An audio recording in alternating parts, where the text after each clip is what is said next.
ஏன் உலகம் நாசமாகுது? क्यों संसार लास्ट हो रहा है? எல்லார்கிட்ட பணம் இருக்குது, क्योंकि सारे लोग के पास வேலை இருக்குது, काम है, எல்லாம் பில்டிங் எல்லாம் கட்டினுக்குறாங்க, बहुत बिल्डिंग को बनाए हैं, ஆனா மக்கள் அழிஞ்சு போயினுக்குறாங்க. क्योंकि लोग है ना पूरा नष्ट हो रहे हैं.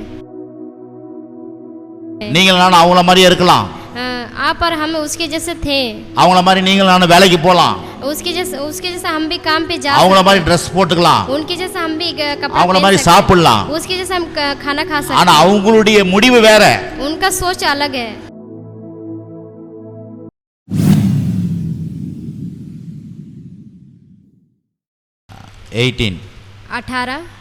நான் வாசிக்கிறேன். தீர்க்க தரிசனம் இல்லாத இடத்திலே ஜனங்கள் சீர்கெட்டு போவார்கள், வேதத்தை காக்கிறவனோ பாக்கியவான். जहाँ दर्शन की बात नहीं होती वहाँ लोग निकृष्ट हो जाते हैं, और जो व्यवस्था को मानता है वह धन्य होता है. பாருங்க, தீர்க்க தரிசனம் இல்லாத இடத்தில் ஜனங்கள் சீர்கெட்டு போவார்கள், जो दर्शन नहीं पाता, சீர்கெட்டு போவார்கள், வேதத்தை காக்கிறவனோ பாக்கியவான். जो व्यवस्था में मानता है वह धन्य है. பாத்தீங்கன்னா இன்னைக்கு உலகத்துல यहाँ पे संसार में இந்த உலகத்துல வந்து என்ன மக்கள் எப்படி சீரழிஞ்சு போறாங்க, ये संसार में कैसे वो लोग சீரழிஞ்சு போறாங்கன்னா இங்க வேதம் வசனம் சொல்லுது, சீரழிஞ்சுனா கெட்டு போறது. यहाँ पे कैसे वो बेकार हो रहे करके यहाँ पे बता रहे. ஏதோ வேலை இல்லாதனால கெட்டு போறது இல்ல, सिर्फ काम नहीं है करके इसलिए खराब नहीं हो रहे. ஏதோ சம்பளம் இல்லாத கெட்டு போறது இல்ல, ये पैसा नहीं है करके इसलिए वो खराब नहीं हो रहे. அத பத்தி சொல்றீங்க. इसलिए यहाँ पे वो नहीं बोल रहा है.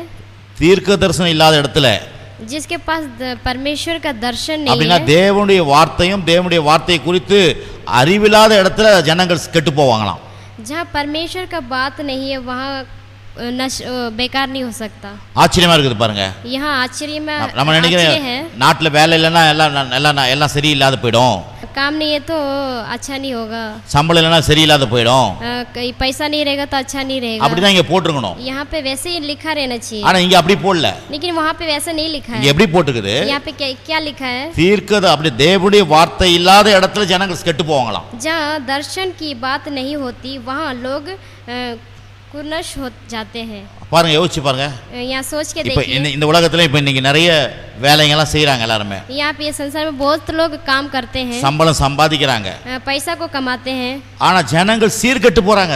लेकिन बहुत लोग ये ஜன बेकार होते जा रहे हैं. ஜன கெட்டு போய் தான் இருக்காங்க. यहाँ पे बेकार होते जा रहे हैं. ஜன சுத்தி பாருங்க, लोग को ये चारों तरफ घूम के देखिए, நியூஸ பாருங்க, न्यूज़ में देखिए, எல்லாத்திலும் நாட்டுல ரொம்ப மோசமான காரியம் நடக்குது.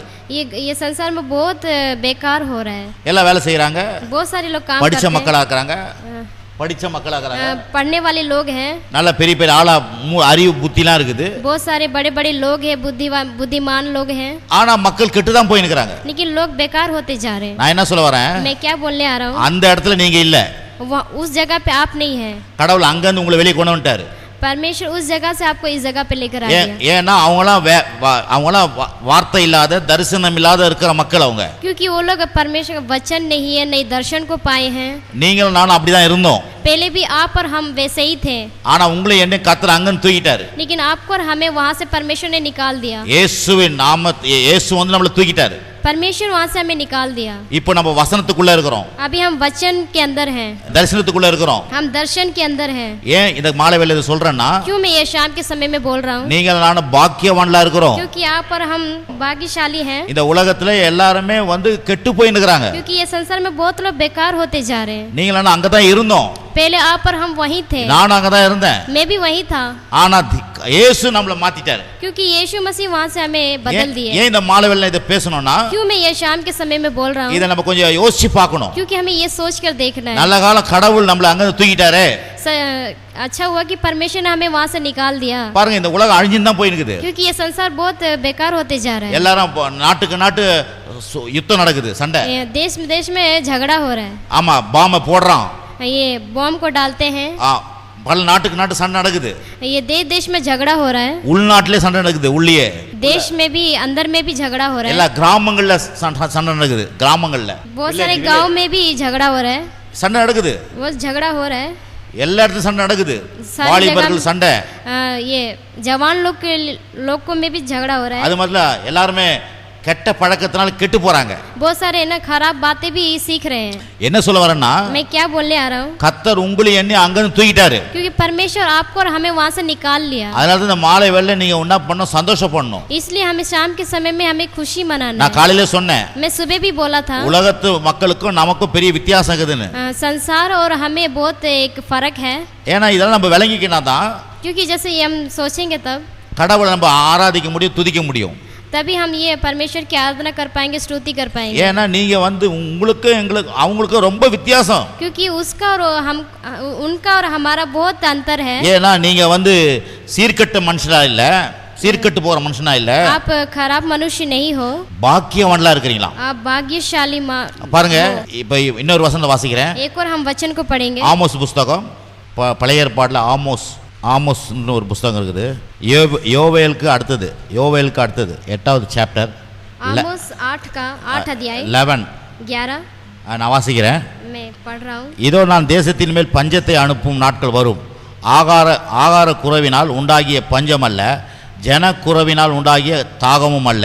கர்த்தருடைய வசனம் கேட்க கிடையாத பஞ்சத்தை அனுப்புவேன் என்று கர்த்தராகிய ஆண்டவர் சொல்லுகிறார். परमेश्वर यहोवा की यह वाणी है, देखो ऐसे दिन आते हैं जब मैं इस देश में महगी करूँगा, उसमें न तो अत्र की भूकंप और न पानी की प्यास होगी, परंतु यहोवा के वचनों के सुनने की ही भूकंप प्यासा होगी.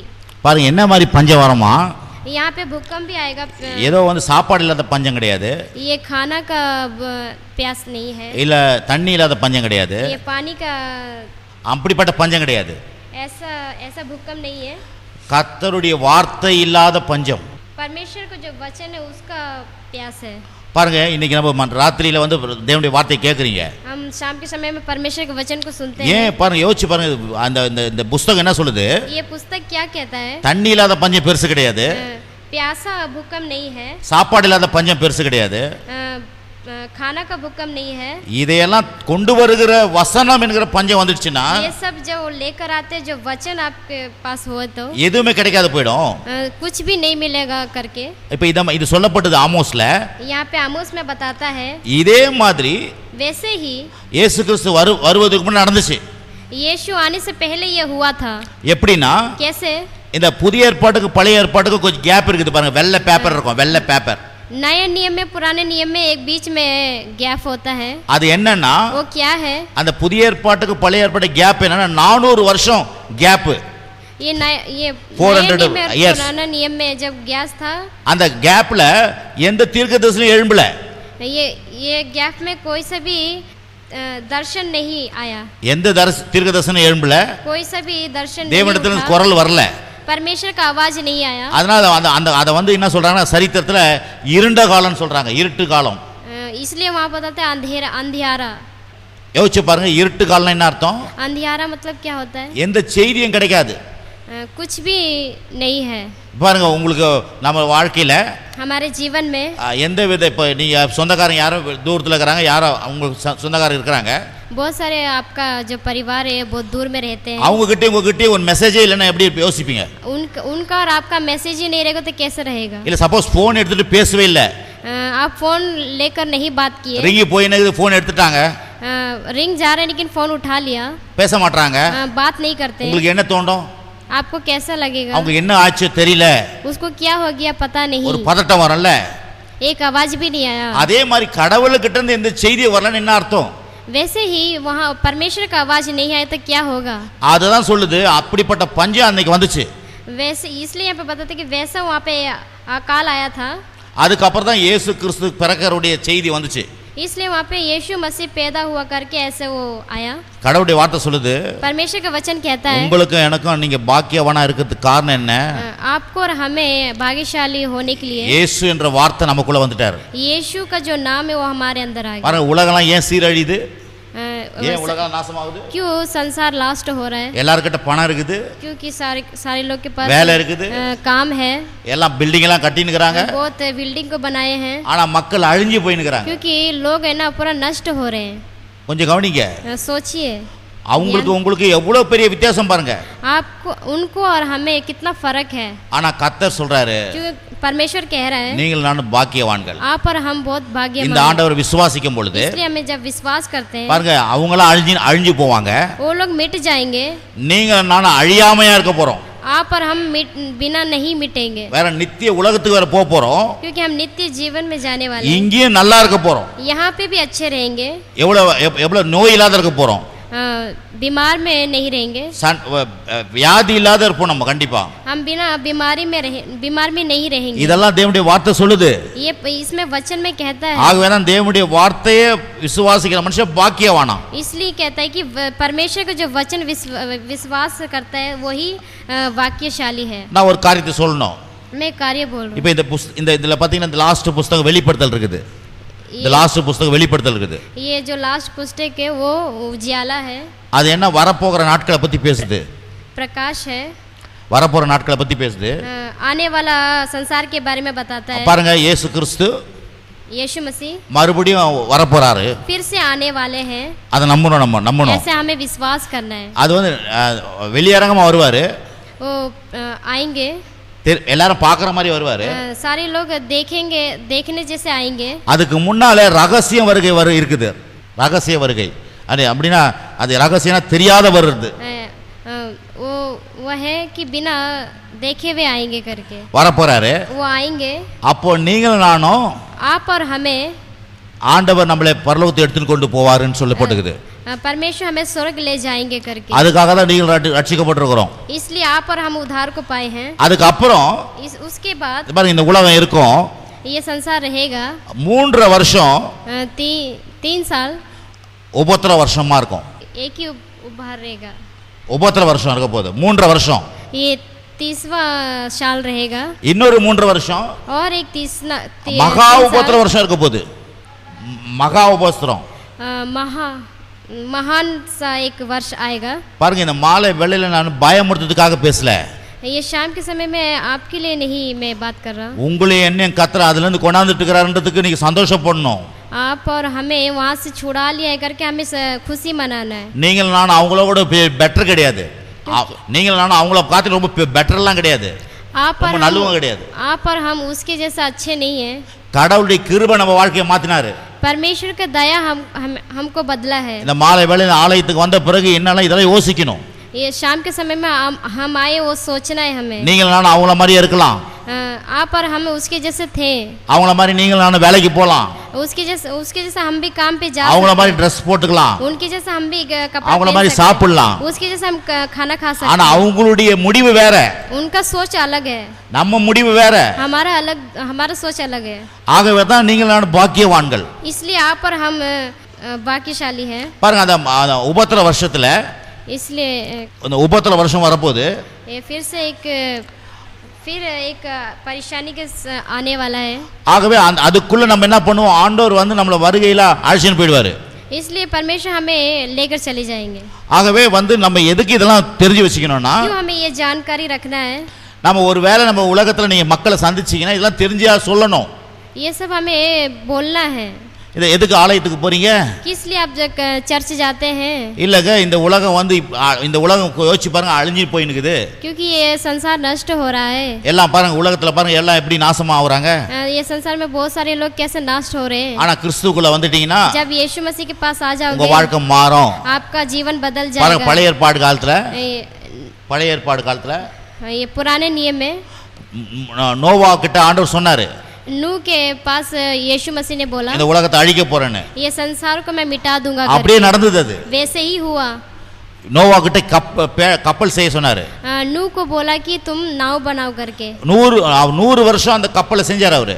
100 வருஷம் 100 இயர்ஸ் 100 साल हो गए उसने नाव को बनाया, கப்பல் செஞ்சாரு. वो नाव को बनाया। 100 வருஷமும் ஜனங்களுக்கு சொல்லிட்டு வந்தாரு. वो 100 साल अपने लोगों मतलब उस लोगों को बोलते रहा இந்த உலகம் அழிய போகுது, ये संसार नष्ट होने वाला இந்த है, பேழைக்குள்ள வந்துருங்க. आप इस नाव में आ जाइए। ஆனா யாருமே செவி கொடுக்கல. कोई भी ऐसे नहीं आए। ஆனா 8 பேர் மட்டும் அவங்க உள்ள வந்தாங்க. सिर्फ 8 जने उसके अंदर आए थे, அவங்க மட்டும் தான் காப்பாத்தப்பட்டாங்க. क्योंकि वही लोग बचाए गए, மத்தவங்களாம் அழிஞ்சு போனாங்க. बहुत सारे लोग नष्ट हो गए। இதெல்லாம் எதுக்கு அடையாளம், ये सब किस लिए चिन्ह है, நமக்கு திருஷ்டாந்தமா இருக்குதுங்க. हमें ये सब देखकर स्थिर रहना है। இன்னைக்கு நீங்கள் நான் எங்க கூட அந்த பேழைனா சபை என்கிற பேழைக்குள்ள இருக்கிறீங்க. आप और हम कहाँ पे हैं? इस कलीसिया में हैं। அது மட்டும் இல்ல, கிறிஸ்துக்குள்ள பேழைக்குள்ள இருக்கீங்க, கிறிஸ்து என்கிற பேழைக்குள்ள இருக்கிறீங்க. हमें परमेश्वर के अंदर में घर में है। ஆகவே தான் பாருங்க, கிறிஸ்தவ மக்கள் இங்க சபைக்கு வரும்போது இதெல்லாம் வெளிச்சம் தெரிஞ்சுக்கணும். इसलिए जब हम कलीसिया में आते थे इस उजियाले को हमें सोच ये लेना है। எப்படி மக்கள் சீரழிறாங்க, எப்படி சீரழிஞ்சு போறாங்க? कैसे वो नष्ट हो रहे हैं? வசனம் இல்லாதவங்க தான் சீரழிஞ்சு போறாங்க. वचन नहीं है करके इसलिए नष्ट हो रहे हैं। தீர்க்க தரிசனம் இல்லாதவங்க தான் சீரழிஞ்சு போறாங்க. उद्धार नहीं, बपतिस्मा नहीं, उद्धार नहीं, इसलिए नष्ट हो रहे हैं। ஆனா உங்களுக்கு எனக்கும் கடவுள் வசனத்தை கொடுத்திருக்காரு. क्योंकि आपको और हमें परमेश्वर ने वचन தீர்க்க தரிசன வசனம் கொடுத்திருக்காரு. सत्य ये வேத வசனம் கொடுத்திருக்காரு. परमेश्वर वचन दिए हैं। ஏனா வசனம் சொல்லுது, क्योंकि वचन कहता है, இயேசு சொன்னாரு, यीशु बोले, இந்த வசனத்தினால நீங்க பிழைக்கிறீங்களாம். ये वचन के द्वारा आप बढ़ते हो। இந்த வசனத்துல ஒவ்வொரு வார்த்தையினால நம்ம பிழைக்கிறோமா? हर एक वचन से आप बढ़ते हो। என்னப்பா, ஏனா வேதம் சொல்லுது, क्योंकि ये இந்த वचन வசனத்தை நீங்க இப்ப மாலையில சாப்பிடுறீங்க. ये वचन हम शाम के समय में खा रहे हैं। இப்ப கேக்குறீங்கல்ல, आप सुन रहे हो ना? அது என்ன அர்த்தம்? वो क्या है? இந்த வசனம் உங்க வாழ்க்கைக்குள்ள போகுது. ये वचन आपके जीवन में जा रहा है। இதுதான் ஜீவனா இருக்குது. यही हमारा जीवन है। உடலுக்குலாம் ஆரோக்கியமா இருக்குது, உடலுக்குலாம் हमारे शरीर का आत्मिक है। ஆகவே தான் இந்த வார்த்தை நீங்க கேட்க கேட்க கேட்க உங்களுக்கு ஆசீர்வாதம் உண்டாகும். जब ये वचन को सुनते सुनते आप आशीष पाओगे। பாருங்க, வெளிப்படுத்தல் புத்தகம் வெளிப்படுத்தல் இருக்குது. प्रकाशी அதுல பாருங்க, ஏன்னா நாம எப்போதுமே சில காரியம் புரிஞ்சுக்கணும். इसलिए हमें बहुत सारी बातें हमें समझना है। நம்ம கிறிஸ்துவுக்குள்ள வந்துட்ட பிறகு, जब हम मसीह में आ गए, நமக்கு எவ்வளவு தெய்வீக பாதுகாப்பு இருக்குன்னு புரிஞ்சுக்கணும். परमेश्वर हमें कैसे संभालता है करके हमें समझना है। எவ்வளவு மோசமான காரியத்துல இருந்து கடவுள் நம்மை விடுதலையாக்கிக்கிறார் தெரிஞ்சுக்கணும். कितना उस चीजों से हमें परमेश्वर ने निकाला है। வெளிப்படுத்தல் 11ஆம் அதிகாரம், வெளிப்படுத்தல் 11 11 8 9 प्रकाश्य वाक्य 11 अध्याय का 8 வாசிக்கிறேன். அவருடைய உடல்கள் மகா நகரத்தின் விசாலமான வீதியிலே கிடக்கும். அந்த நகரம் சோதோம் என்று எகிப்து என்றும் ஞான அர்த்தமாய் சொல்லப்படும். அதனாலே நம்முடைய கர்த்தரும் சிலுவையில் அறையப்பட்டார். ஜனங்களிலும் கோத்திரங்களிலும் பாஷைக்காரிலும் ஜாதிகளும் உள்ளவர்கள் அவருடைய உடல்களை 3 நாள் வரைக்கும் பார்ப்பார்கள். அவர்களுடைய உடல்களை கல்லறையிலே வைக்க ஒட்டார்கள். उनके शव उस बड़े नगर के चौक में पड़े रहेंगे, और जो आत्मिक रूप में सदोम और मिस्र कहलाता है, वहाँ जहाँ उनका प्रभु भी क्रूस पर चढ़ाया गया था। 8-9 वासिங்களா? 9 सब लोगों और कुलों और भाषाओं और जातियों के लोग उनके शवों को सदे 3 दिन तक देखते रहेंगे और उनके शवों को कब्र से रखने ना देंगे। கவனிங்க, यहाँ ध्यान दीजिए। அந்த உபத்திர காலத்துல परेशानी के समय में பாருங்க, இங்க தீர்க்கதரிசிகள் 2 பேர் இறங்குவாங்க. वहाँ से பரலோகத்துல இருந்து स्वर्गदूत वहाँ से उतर रहे हैं। இறங்கி ஜனங்கள் கிட்ட ஆண்டவரை பத்தி சொல்லுவாங்க. वहाँ पे लोगों को परमेश्वर के बारे में बताते हैं। அவங்க கேட்க மாட்டாங்க ஜனங்க. वो लोग नहीं पूछते हैं। அதனால அவங்க அற்புத அடையாளங்களை ஜனங்களை அழிப்பாங்க. அப்படி பேசினா அப்படியே வாயிலிருந்து நெருப்பு வரும். वो बात करते तो मुंह से आग निकलती है। இதெல்லாம் நீங்க வாசி பார்த்தா தெரியும். ये आप पढ़ के देखोगे तो आपको समझ में आएगा। இப்படி அவங்க பண்ணிட்டு இருக்கும்போது, இப்படி பண்ணிட்டு இருக்கும்போது, ऐसे करने के समय में பிசாசு என்று சொல்லப்படுகிற ஒருத்தன் இறங்கி அவங்க கிட்ட சண்டை போடுவான். ये जो शैतान है उसके वो आते तो हम उससे झगड़ा करते हैं। சண்டை போட்ட பிறகு जब झगड़ा होता है அவங்க செத்துறாங்க. वो मर जाते हैं। சாவும்போது அங்க உடல் இருக்குது, கீழே இருக்குது வாசிச்சோம். जो उनका जो कब्र था அவங்க செத்துட்டு கிடப்பாங்க. वो मर के वहीं रहा। உலகத்துல இருக்கிற அத்தனை பேரையுமே அதை பார்ப்பாங்களாம். सारे संसार लोग वो देखेंगे करके। நான் என்ன சொல்ல வரேன்? मैं यहाँ क्या बोल रहा हूँ? பாருங்க, முக்கியமான காரியம் சொல்ல வரேன். ये बहुत இந்த பைபிள் 2000 ஆண்டுகளுக்கு முன்பே எழுதுது. ये बाइबल 2000 साल पहले लिखा था। அன்னைக்கு எழுதும்போது उस दिन लिखा था। உலகம் முழுதும் எல்லாரும் ஒரே இடத்துல இருந்து எல்லாரும் இதெல்லாம் பார்ப்பாங்கன்னு சொல்ல நம்ப முடியுமா? அன்னைக்கு उस दिन लिखा था तो क्या एक ही दिन में वो लोग देखेंगे क्या? அன்னைக்கு எழுதப்பட்ட புத்தகம் இது. उस दिन लिखे हुआ था ये इस அவங்க वचन வந்து செத்து கிடக்கிறத वो जो मर गए थे பாருங்க உலகம் மொத்தம் பேரும் பாப்பாங்கன்னு சொல்லப்பட்டிருக்குது. यहाँ कह रहे लोगों सारे लोग इसको देखेंगे करके कह रहे हैं. இது ஒரு 50 வருஷத்துக்கு முன்னே ஒரு 25 வருஷத்துக்கு முன்னே தெரிய முடியாது இது. 20 साल पहले हम नहीं देख ஏன்னா செல்போன் கிடையாது. செல்போன் இல்ல. क्योंकि हमारे पास फोन नहीं था. செல்போன் இன்னைக்கு இப்பதான் வந்தது ஒரு 10 வருஷமா. ये तो अभी 10 साल पहले ही आया है. இப்பதான் வீடியோ கால். अभी तो वीडियो कॉल में. இப்ப பாருங்க எங்க உலகத்துல நடந்தாலும் இங்க இருந்து பார்த்தறலாம். कहाँ क्या हो रहा है करके हम यहाँ से देख सकते हैं. எத்தனை பேர் கேக்குறீங்க நான் சொல்றது? कितने लोग ये सुन रहे हैं? விளங்குதுங்களா? ये समझ में आ रहा है क्या? புத்தகம் வந்து எவ்வளவு ரியல்ன்றதை சொல்லிருக்கேன். ये पुस्तक कितना सत्य है करके बोल रहे हैं. பாருங்க 2000 ஆண்டுகள் முன்னே எழுதப்பட்டது. 2000 साल पहले लिखा हुआ था. ஆனா இன்னைக்கு செல்லுபடி ஆகுது அது. लेकिन यहाँ आज इस जगह पे செல்லுபடி ஆகுது. இன்னைக்கு இது நடக்குது. ये आज हो रहा है. அப்ப அந்த புத்தகத்தை வச்சு நம்ம பிரசங்கம் இப்ப கேக்குறோம். इसलिए वही पुस्तक से हम इस प्रचार को இது सुनते சொல்றதுல நடக்காதுன்னு சிக்குவதா? हैं. ये बोलने से हम नहीं होगा करके नहीं सोचते. இதுல ஒரு எழுத்து சொல்லப்பட்டது நடக்கும். ये इसमें जो वचन है वो सब कुछ होगा. திருப்பி சொல்றேன் நான் பயமுறுத்தல. मैं आपको डरा नहीं रहा हूँ. கடவுள் உங்களை என்னை காப்பாத்தி வச்சிருக்காரு. आपको और हमें परमेश्वर ने बचा कर रखा है. பாருங்க அந்த செத்து கடங்கும் போது எல்லாரும் பாப்பாங்களாம். जब मर जाएंगे तो सारे लोग देखेंगे. அதுக்கப்புறம் என்ன ஆகும்? उसके बाद क्या होगा? மேல இருந்து ஒரு அவங்களுக்கு தூதர் ஆவி வந்து அவங்களை எழுப்பி மேல கொண்டு போய்டுவாங்க. ऊपर स्वर्गदूत आएंगे और उठा कर ले जाएंगे. நான் என்ன சொல்ல வரேன்? मैं क्या बोलने वाला हूँ? இந்த வேத வசனம் சொல்லப்பட்ட அத்தனையுமே நடக்க போகுது. ये वचन में जो बोल रहे हैं वो सब कुछ होने वाला है. அப்படிப்பட்ட தேவனுடைய பிள்ளைகளா தான் நீங்களும் இருக்கிறோம். ऐसे वैसे ही हम और आप परमेश्वर के बेटे हैं. உங்களுக்கு எனக்கு இந்த நிலைமை கிடையாது. உங்களுக்கு எனக்கு இந்த நிலைமை கிடையாது. आपको और हमें ये नहीं है. நாம மீட்கப்பட்டிருக்கிறோம். हम उद्धार को पाए हैं. ஆகவே தான் நீங்க எதுக்கு இப்ப பார்க்கறோம்? क्यों हम ये देख रहे हैं? இதெல்லாம் நம்ம தெரிஞ்சு வச்சுக்கணும். क्योंकि ये सब हमें जानकारी रखना है. हेलो இருக்கிறீங்களா? आप हो क्या? பாருங்க அடுத்து பாருங்க இன்னும் கொஞ்சம் வெளிப்படுத்தல் 13ஆம் அதிகாரம். வெளிப்படுத்தல் 13ஆம் அதிகாரம். प्रकाश वाक्य 13 का 4ஆம் வசனம் வாசிக்கிறேன். 4वां वचन पढ़ेंगे. வெளிப்படுத்தல் 13 4 8 வாசிக்கிறேன். அந்த மிருகத்திற்கு அப்படிப்பட்ட அதிகாரம் கொடுத்த வலு சர்ப்பத்தையும் வணங்கினார்கள். அல்லாமலும் மிருகத்திற்கு ஒப்பானவன் யார்? அதனோடு யுத்தம் பண்ண கடவன் யார் என்று சொல்லி மிருகத்தை வணங்கினார்கள். 8 வாசிக்கிறேன். உலகத்தோட முதல் அடிக்கப்பட்ட ஆட்டுக்குட்டியானுடைய ஜீவ புஸ்தகத்தில் பேரெழுதப்பட்டிராத பூமியின் குடிகள் யாவரும் அதை வணங்குவார்கள். लोगों ने अजगर की पूजा की क्योंकि उसने पशु के अपना अधिकार दे लिया था और वहाँ कहकर पशु की पूजा की. इस पशु के सामने कौन है? कौन उसे लड़ सकता है? 8 पृथ्वी के वे सब रहने वाले जिनके नाम उस मेमने के जीवन की पुस्तक में लिखे नहीं गए, वे जगत की उत्पत्ति के समय के घात हुए हैं, उस पशु की पूजा करेंगे. பாருங்க இந்த 13ஆம் அதிகாரத்தில் 4ஆம் வசனத்தை சொல்லப்பட்டிருக்குது. यहाँ पे 13 में 4वां वचन बोलता है. அங்க மிருகம் சொல்லப்பட்டிருக்குது. மிருகம். यहाँ पे कह रहा है कि अजगर. அப்ப மிருகம் சொல்லப்பட்டிருக்குது. यहाँ पे अजगर बोल रहा है. இத குறித்து நான் சில விளக்கம் கொடுக்கிறேன். இது குறித்து விளக்கம் கொடுக்கிறேன். मैं इसके बारे में बोलने जा रहा हूँ. பாருங்க உங்களுக்குலாம் நீங்க ஹிந்திக்காரங்க. आप सब हिंदी वाले हो. ஆனா தமிழ் படம் ஒன்று வந்துச்சு. தமிழ் படம் तमिल वाला मूवी आ गया है. விஜய் படம் ஒன்று வந்தது. விஜய் படம். एक विजय का एक मूवी है. மாஸ்டர்னு சொல்லிட்டு ஒரு படம். மாஸ்டர் एक नाम है. அதுல இதெல்லாம் வரும். ये सब उसमें आता है. பாருங்க இங்க மிருகன் போட்டுக்குதுல. यहाँ पे अजगर लिखा है ना. அதுல மாஸ்டர்ல வில்லன் பேர் வந்து மிருகம்.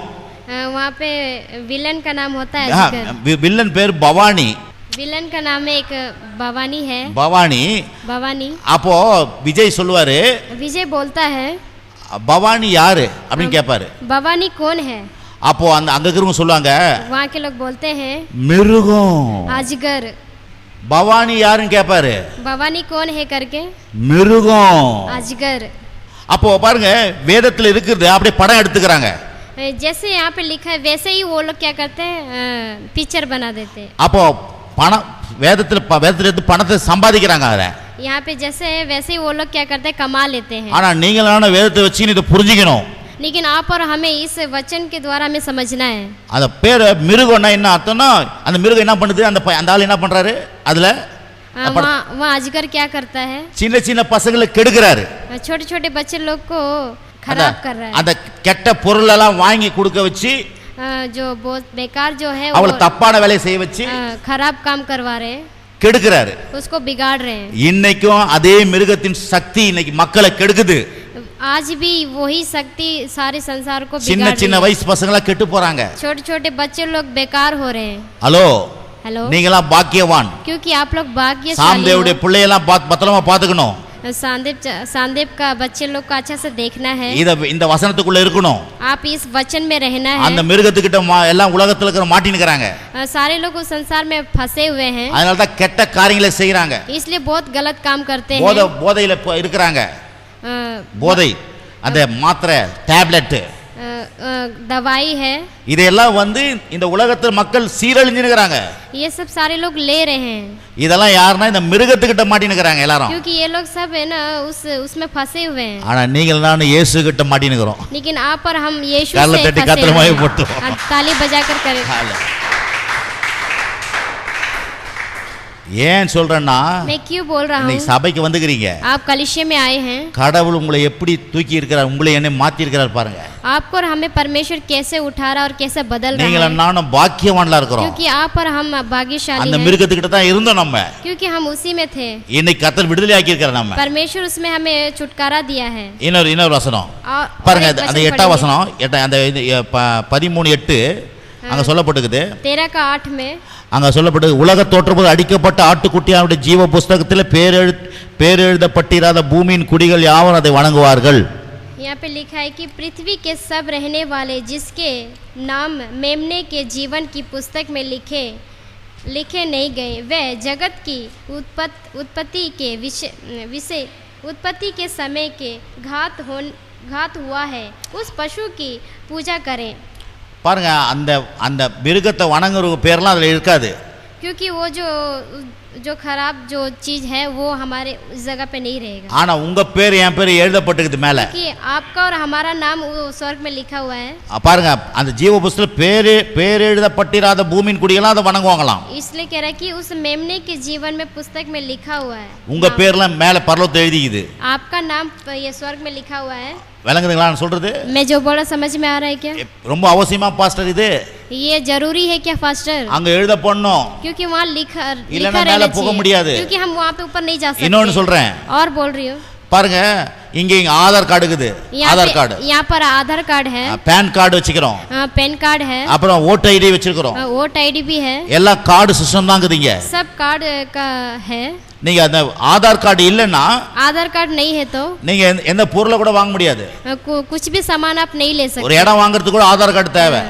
जमीन लेने के लिए भी आधार कार्ड जरूरी है। ஒரு சின்ன சின்ன பொருள், டிவி, அதுக்கு தான் ஆதார் கார்டு தேவை। छोटा छोटा टीवी जब हम लेते तो उसमें भी आधार कार्ड जरूरी நீங்க है। டிரைவிங் லைசென்ஸ் போனா ஆதார் கார்டு தேவை। जब ड्राइविंग लाइसेंस होगा तो उसमें भी आपको आधार कार्ड चाहिए। அப்போ இந்த இந்திய அரசாங்கத்துக்கு ஆதார் கார்டு எப்படி முக்கியமோ, ये इंडिया में आधार कार्ड जरूरी है। பரலோகத்துக்கு போவதற்கு, பரலோக தேவனிடத்தில் நம்ம இருப்பதற்கு ரட்சிப்பு என்ற ஆதார் கார்டு உங்களுக்கு எனக்கு தேவை। जब हम स्वर्ग में जाएंगे तो उद्धार का आधार कार्ड हमारे जीवन में होना चाहिए। அந்த ரட்சிப்பை தான் ஆண்டவர் தந்துக்கிறார் உங்களுக்கு। इसलिए वही उद्धार को परमेश्वर ने वो आधार कार्ड दिया है। அந்த கார்டு எங்க இருக்குது? वो कार्ड कहाँ है? உங்க உள்ளத்துல இருக்குது। आपके हृदय में है। ஹலோ, உங்க உள்ளத்துல இருக்குது அது। आपके हृदय में है। ரட்சிப்பின் உடையை கொடுத்துக்கிறார் கர்த்தர்। उद्धार दिया है परमेश्वर ने। ஏன் சொல்றேன்னா, मैं क्यों बोल रहा நான் காலையில சொன்னேன், मैं सुबह भी बोला था, சாயந்தரம் வாங்க, வெளியே இருக்கிறவங்களுக்கு நமக்கு எவ்வளவு பெரிய வித்தியாசத்தை காமிக்கிறேன்னு। शाम को आओ, मैं आपको लोगों के उद्धार के बारे में बताऊंगा करके। ஆகவே நீங்க என்ன பண்ணணும், இதற்காக சந்தோஷப்படணும்। इसलिए हमें खुशियां मनाना है, ஏன்னா உங்க பேர் மேல எழுதிக்கிறார் கர்த்தர்। क्योंकि आपका नाम परमेश्वर ने ऊपर लिखा है। பாருங்க, இன்னைக்கு ஆதார் கார்டு இல்லைன்னா எதையுமே பண்ண முடியாது இந்த பூமியில। यहाँ आधार कार्ड नहीं तो हम कुछ भी नहीं कर सकते। அப்போ ஆண்டவர் ஜீவ புஸ்தகத்தில் நம்ம பேர் எழுதிக்கிறார்। इसलिए परमेश्वर हमारे जीवन पुस्तक में नाम लिखा அது है। சந்தோஷம் இல்லையா உங்களுக்கு? क्या आपको खुशी संतोष नहीं है लिया? क्या? आपको खुशी नहीं है சந்தோஷம் क्या? இல்லையா? खुशी எனக்கு नहीं है। சந்தோஷம், मेरे को बहुत खुशी है, ஏன்னா என் பேர் எழுதிக்கிறாரு। क्योंकि मेरा नाम लिखा गया है। எவ்வளவு நல்ல தேவன், कितना अच्छा परमेश्वर है। எத்தனை பேர் இந்த உலகத்துல எவ்வளவு பேருக்கு எழுதல, बहुत सारे ये संसार में नहीं लिखे हैं लोगों को। ஆனா உங்களை என்ன கர்த்தர் எழுதி क्योंकि வச்சிருக்கார். आपको और हमें परमेश्वर ने அதனால लिखा நீங்களான பாக்கியவான். है। इसलिए आप और हम भाग्यशाली சரி हैं। இன்னொரு வசனம் வாசிப்போம். और एक वचन को पढ़ेंगे 16 இதுலயே 13ல 16 17 18. அது சிறியோர் பெரியோர் ஐசுவரியவான்கள் தரித்திரர் சுயாதீனர் அடிமைகள் இவர்கள் யாவரும் தங்கள் தங்கள் வலது கையிலாவது நெற்றியிலாவது ஒரு முத்திரையை பெறும்படிக்கு அந்த மிருகத்தின் முத்திரையாவது அதன் நாமத்தையாவது அதன் நாமத்தின் இலக்கையாவது தரித்துக் கொள்கிறவன் தவிர வேறொருவன் கொல்லவும் விற்கவும் கூடாதபடிக்கு செய்தது. வாசிம் 16 17 13 14 16 17 उसने छोटे बड़े धर्मी कंगाल स्वतंत्र दास सबके दाहिने हाथ उनके मथों पर एक एक छाप कर दी कि उसको छोड़ जिस पर छाप अर्थात उस पशु का नाम या उसके नाम का अंक हो अन्य कोई लोग देश ना कर सके. சரி நான் சொல்லிடுறேன். मैं बोल रहा हूँ. பாருங்க இங்க சொல்லப்பட்டிருக்குது. यहाँ पे बोल रहा है. நம்ம இங்க அப்ப இருக்க மாட்டோம். हम यहाँ नहीं இது रहेंगे. இது இது வாசிக்கும் போது அது அப்ப இருக்க மாட்டோம். நம்ம பரலோகத்துக்கு போயிருப்போம். जब हम ये पढ़े ना तो हम यहाँ नहीं रहेंगे. हम ஆனா எழுதப்பட்டது நடக்கும் கண்டிப்பா. ये होगा सच में. அங்க பாருங்க அந்த காலத்துல அந்த உபத்திரவ காலத்துல परेशानी के जो दिन है அப்ப பாருங்க அந்த காலத்துல उस संसार में காசு கொடுத்தா எல்லாம் கிடைக்காது. पैसा देंगे तो नहीं मिलेगा. அங்க வந்து நெத்தியில ஒரு முத்திரை கொடுக்கணுமா. अपने माथा पे एक छाप लगाएंगे. வலது கையில ஒரு முத்திரை இருக்கும். एक दाहिनी हाथ में भी एक छाप लगा रहेगा. அப்போ அது வந்தா தான் வந்து வாங்க முடியும் எல்லாம் பொருளெல்லாம். क्योंकि वो रहेगा तभी हम एक चीज को ले पाएंगे. இப்போ நான் சொன்ன தெரியுமா அந்த மாஸ்டர் படம் திருப்பி சொல்றேன். मैंने बोला ना एक मास का एक मूवी. அதுல ஒரு குட்டி பையன் இருப்பான்.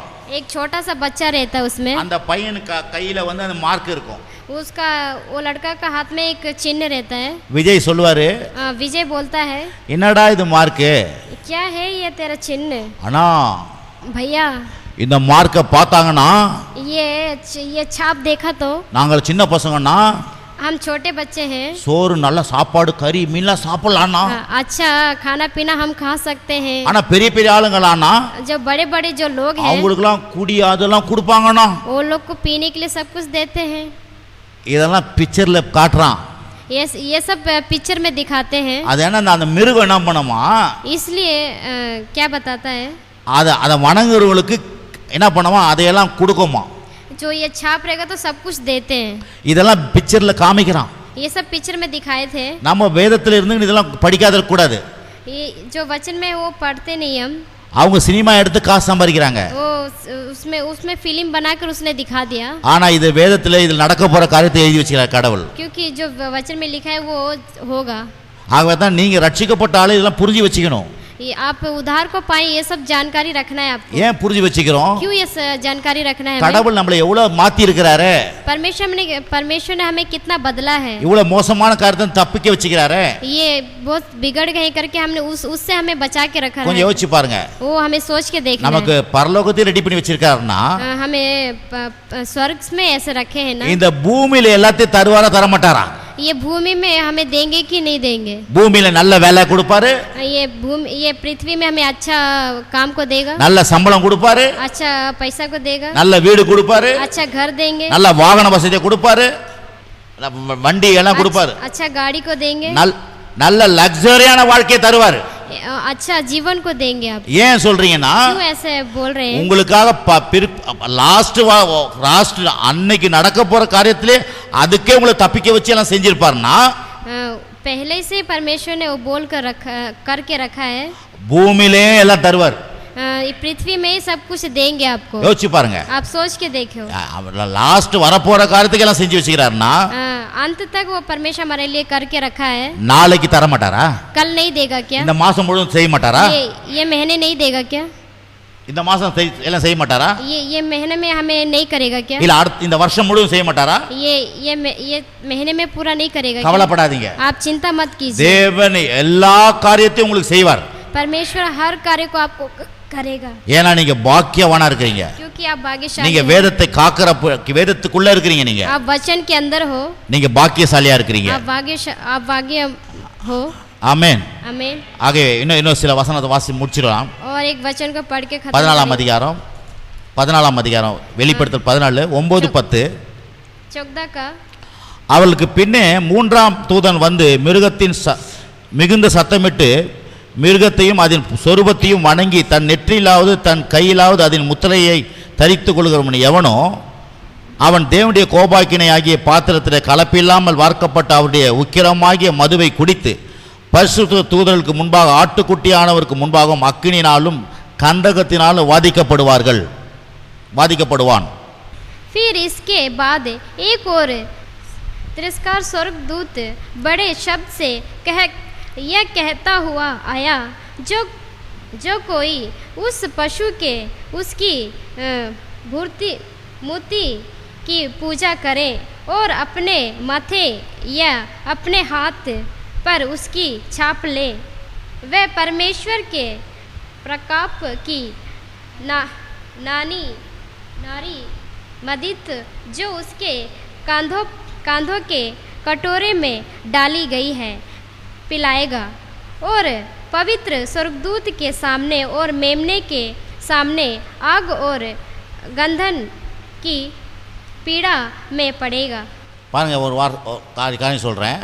और एक कार्य में बोल रहा हूँ. ஆண்டவருடைய வாக்குத்தத்தம்லாம் நிறைவேறும்னு சொல்லிட்டு நீ நம்புறீங்கன்னா, जब परमेश्वर के वचन पे आप विश्वास करते உங்களை हो, மேலாக்குவார், आपको परमेश्वर தலையாக்குவார், आपको बढ़ाएंगे, நீங்கள் ஆசீர்வாதமா இருப்பீங்க, आप आशीष वरदान से रहोगे, நீங்க ரட்சிக்கப்பட்டிருப்பீங்க, आप उद्धार को पाए हैं, உங்க பிள்ளைகளை ஆசீர்வதிப்பார். आपका बच्चे भी आशीष वरदान को இதெல்லாம் पाएंगे. சொல்லப்பட்டதெல்லாம் நடக்கும்னா ये ऐसा होगा तो இந்த காரியமும் நடக்கும். ये कार्य भी आप होगा करके. கடைசி காலத்துல எல்லாரும் அக்கினியில் தள்ளப்படுவார்கள். इसलिए पहले भी आने वाला जो है वो परमेश्वर ஆண்டவர் அறியாதவங்க, जो नहीं उद्धार को पाए இயேசுவை हैं, விசுவாசிக்காதவங்க, जो विश्वास नहीं करते, இயேசுவை ஏற்றுக்கொள்ளாதவங்க, जो यीशु को ग्रहण नहीं करते हैं, இயேசுவை நம்பாதவங்க, जो यीशु पर विश्वास नहीं करते हैं, எல்லாரும் அக்கினிக்கல்ல தள்ளப்படுவாங்களாம். सारे लोग को नरक में ढकेल दिया ஏன் जाएगा. இதை நீங்க தெரிஞ்சு வச்சுக்கணும்? क्यों ये सब हमें जानकारी रखना உங்களை है? என்னையும் கத்த தப்பிக்க வச்சிருக்கிறார். क्योंकि आपको और हमें परमेश्वर ने बचा कर रखा है. ஆகவே தான் அவருக்கு நம்ம அவர் மேல அன்பாய அவருடைய அன்பை புரிஞ்சுக்கணும். इसलिए हमें उस प्रेम को जानना है. ஆமென். आमीन. நீங்க ஆலயத்துக்கு வந்துக்கிறீங்க, சந்தோஷம். यहाँ पर आए हैं तो मुझे बहुत खुशी है. ஆனா இப்படிப்பட்ட சூழ்நிலையிலிருந்து உங்களை என்ன காப்பாத்திக்கிறார் கர்த்தர். क्योंकि बहुत सारा परेशानी से परमेश्वर हमें बचा कर रखेगा. இதுக்காக நீங்க மிகுந்த சந்தோஷப்படணும். इसलिए हमें एक खुशी मनाना है. சொல்லுது ஆட்டுக்குட்டியானுக்கு முன்பாக அக்கினியால கந்தகத்தினால் பாதிக்கப்படுவார்களாம். इसलिए ये बताता है कि मेमने के सामने आग और गंधक की पीड़ा में धकेल देगा. ஆட்டுக்குட்டியானவன இயேசுக்கு முன்னால, இயேசுக்கு முன்பாக. मेमने मतलब यीशु के आगे. ஏன்னா இயேசு வேணான்னு சொன்னாங்க.